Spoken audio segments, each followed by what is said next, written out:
This thing was on, wasn't it? I hope so.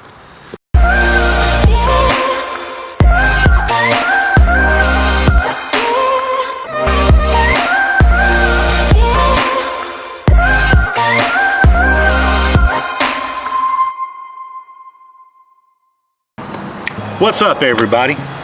Listen, I just wanted to stop in and do a quick video today and upload it to you.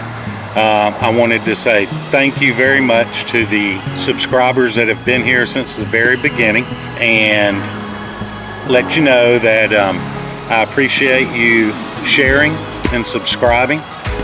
And I also wanted to thank the new subscribers for coming on board. You haven't seen all the shaky video and everything else that I've done in the past, and hopefully you won't unless you go back and look at the old one. I wanted to let you know that the website is up, and I think it's looking pretty good. Go take a look at it. Shoot me some comments back, see how quick I answer you on it, and let me know what you're thinking, what I can do to improve it.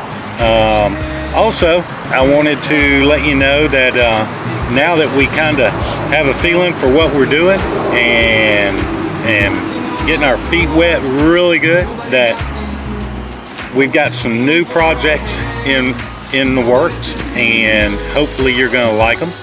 The next two, if everything works out, one's going to be kind of sad, but the other one is going to be dealing with the same subject, but it's going to be to the opposite side of the spectrum, and it's going to have a happy ending for it. So hopefully you'll enjoy both of those. Once again, thanks for showing up and participating and actually being an active part of what we're doing here at Keeping History on Two Wheels. Now, I have gotten a couple of questions about what kind of bike this is. And why do I call it HR2? Well, HR2 stands for History Rider 2. The first History Rider. It was an outstanding bike. I loved it to death, but it was missing some safety features, and well, this is what happened. So, as you can tell, I couldn't very well ride it anymore, and so I had to get another one.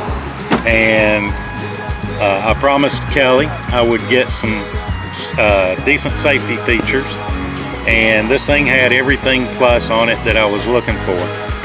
This is a Honda CTX 1300. It is like I said, a 1300.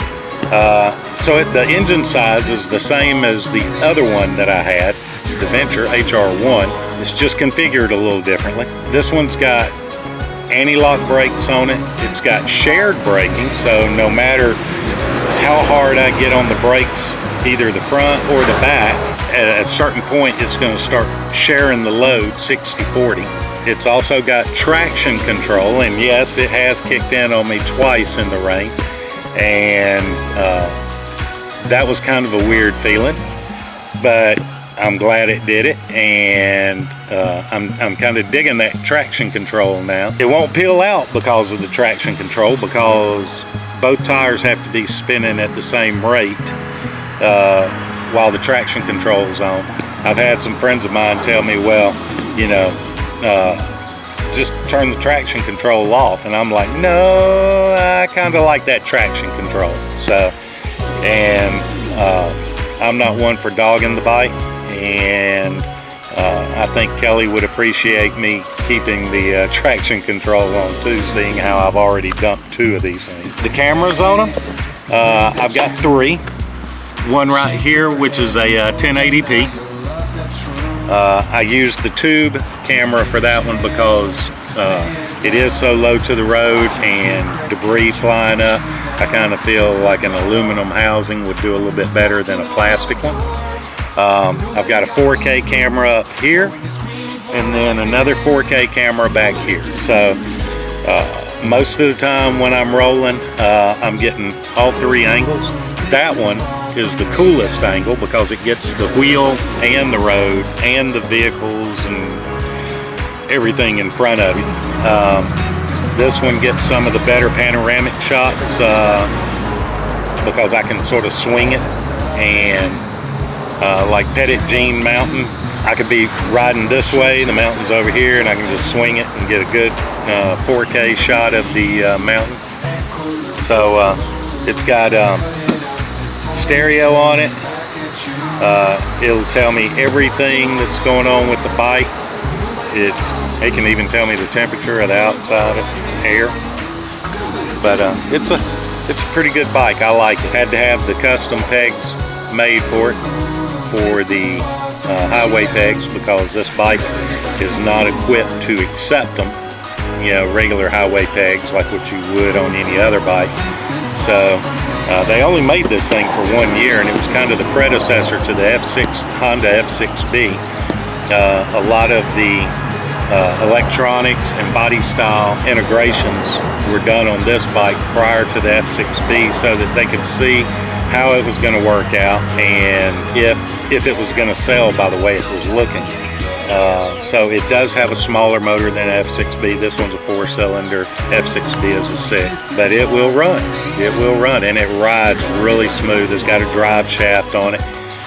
It's water cooled, so but it's got that typical Honda whine to it. Once again, thanks everybody for showing up to our little party. And if you like this video and the other ones just like them, give it a thumbs up. If you don't, give it a thumbs down. Smash it or crash it, as we say. But definitely subscribe. I love my subscribers, and I really appreciate them subscribing and showing up every day when I drop these videos in. Always remember to share the videos. That's what generates new subscribers. Have a great day. Remember, always look up, because that's where it all is. And every trip starts with a step, and that step starts with you.